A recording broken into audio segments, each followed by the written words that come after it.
Welcome, guys. This is Nicholas Live, and with us is Dylan Center, the CEO of Spectiv VR.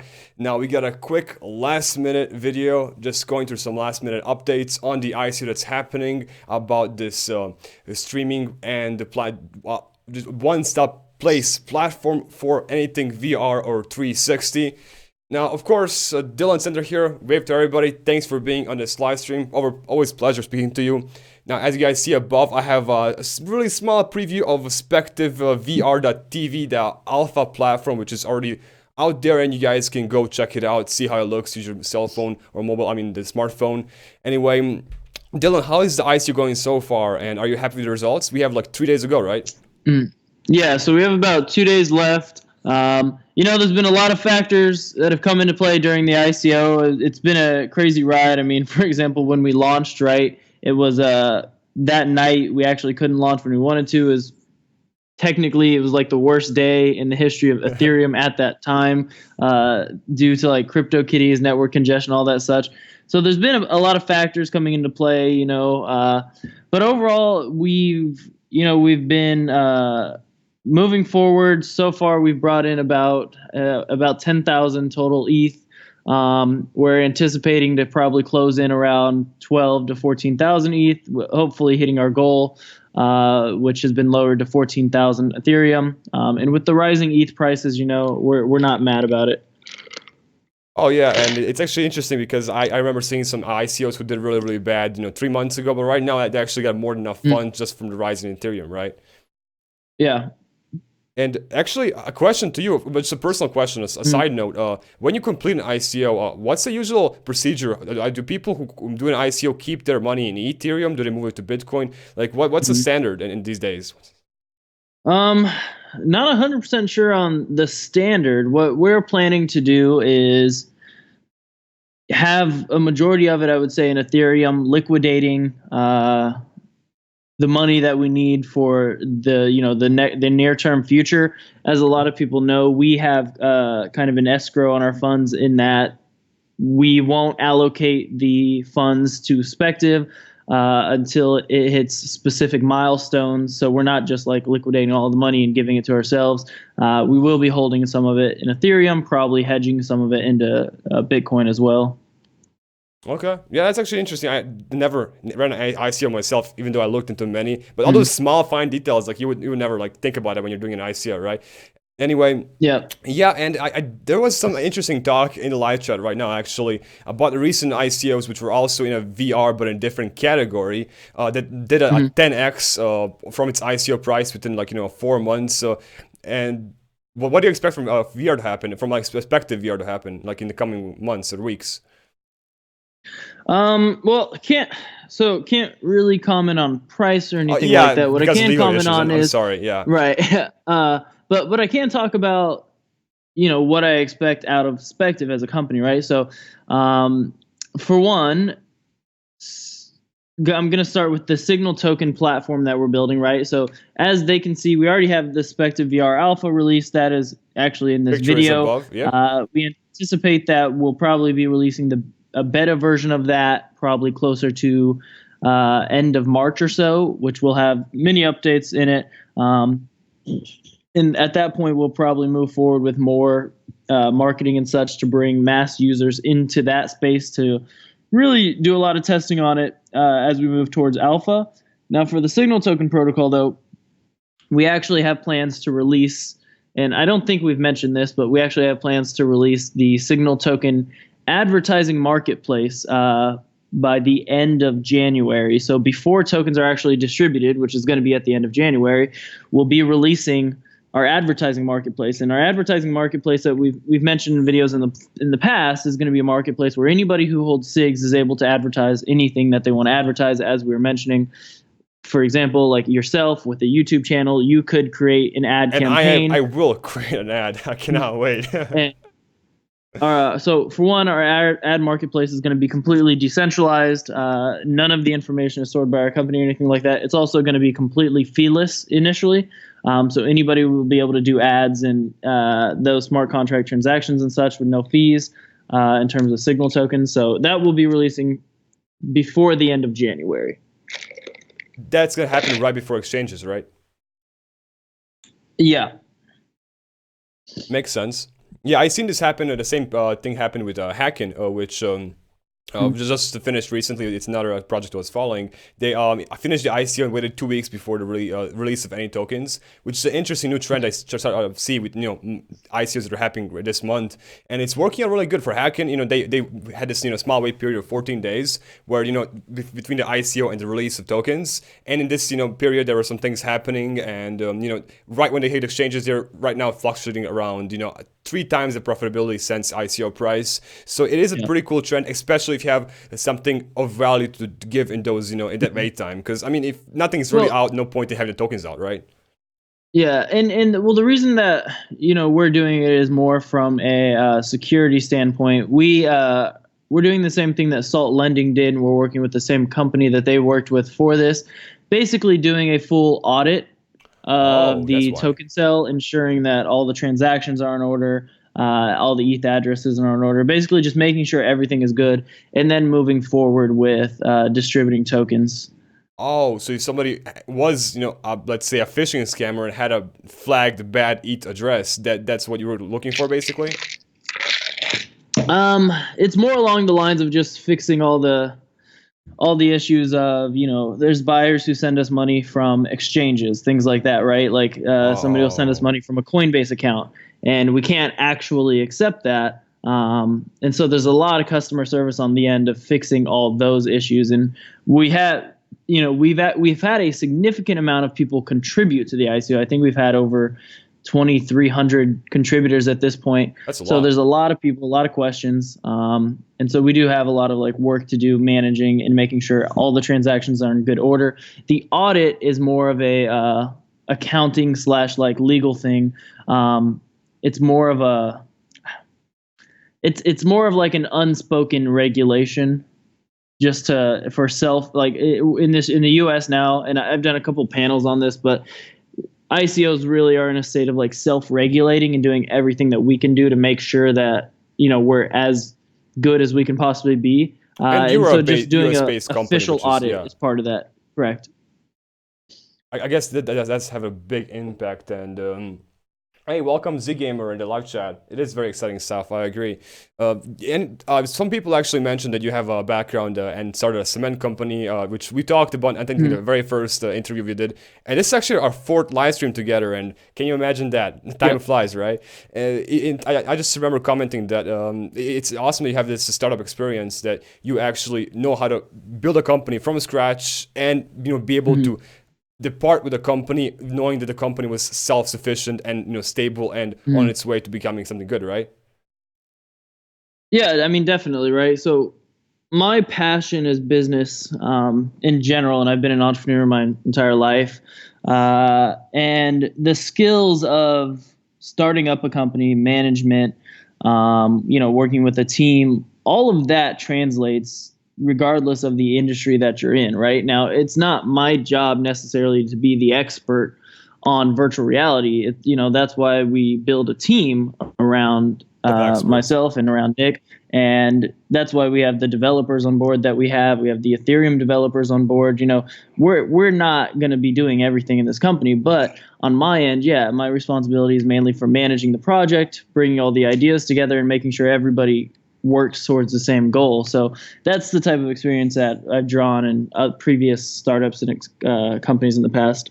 That's amazing. And I actually much prefer seeing some very, very young startup experienced people than all these Mm. old-fashioned corporate type of people running ICOs. I just like stay away from those. Like, I Yeah. just don't like him. It's a Mhm. very fastly evolving and adapting universe, especially VR, which is a fastest growing industry, combined with an even faster growing industry of blockchain. It's literally Right. innovation of top on top of innovation on top of innovation daily, if not hourly. It's just moving Mhm. impossibly fast, and we can see that those like contact VR lenses, like as soon as this year, you never know. I mean, I remember Dan actually talking about his recent video that you guys don't remember like how fast the transition was from flip phones to smartphones. It happened in a matter of a year. Nobody was expecting it, and just boom, it happened. I just see the same exact thing happening with VR, right? Yeah, I mean, I think there's going to be a massive turning point. where, like you're saying, there is this point of mass adoption, and I think it's probably going to happen over the span of probably 2 to 3 years. But I think that we're seeing VR come to people's homes through like the PlayStation VR, where millions of people are already bringing VR into their lives. And I think it's a technology that is going to actually be triggered by just old-fashioned word of mouth. I mean, to me, VR, true VR, like using an Oculus Rift or HTC Vive or something, creates such an experience that you have to share with other people. I mean, I find myself wanting to show every single person I know a VR experience just because it's something that most people have never had. And so I think one guy has the experiences VR and he becomes an enthusiast for it, he shares it with his people, they share it with their people. I think ultimately that's probably how VR is going to grow, but naturally that does take some time. But there probably will be a turning point as more VR headsets release. There's more variety. It's more commercially acceptable. And I think the biggest barrier to entry is the fact that you really have to have a high quality computer, a gaming computer most likely, which most people don't have. But for example, Oculus is releasing the Oculus Go next year, which nice. is a completely standalone VR headset that doesn't require anything. So I think new innovations and technologies like that will vastly accelerate the adoption of VR. It's funny actually seeing Logiky3, if I pronounce it correctly, commenting in the live chat how he said he missed a 20% bonus. But if you guys see, basically it's 2 days and 23 hours left, and when you buy off exchanges, you're literally buying up the ladder, which means you will not get a constant price. And here you actually get a discount for buying more. So it's a unique opportunity that's about to close as this year comes to an end and we move over to 2018, the year of VR innovation, as I see it. Yep, definitely. There's something. So another note is that with these rising ETH prices lately, we're as a team internally discussing the price, right? We set a price for the token at 950 SIGs per ETH the first day of the token sale. And that price was based on a number of factors and things like that. But as we move forward, we received a lot of feedback from people. And so just this is a note I wanted to mention to the buyers who are on this stream, like Logic, we'll probably be sending out a poll at the end of the token sale, asking our buyers via an email what their thoughts are on the price. Now, if we make a change in price, it's going to be completely, it's going to be across the board. Nobody's going to lose any token. The percentage of token that everybody owns will remain the same percentage. If anything, though, we may increase the number of tokens each buyer receives in order to kind of account for the changes in the network and the Ethereum prices, things like that. Okay, so basically just make it like the easier number to work with. So instead of maybe a 950 to like 9,500 as an example, right? So something like that, right? So it from a business perspective as well, it's better for us to have a higher number of tokens be in circulation, which as a note for buyers will lower the price per token, right? The price per token has gotten kind of high, personally, in our opinions, as a starting price. It's with the current ETH prices, the price per SIG right now is around like 80 cents. We would really love to see that number closer to like 10 cents a token, and for us as a company, having a higher reserve of tokens that we do believe will go up in value as we move forward.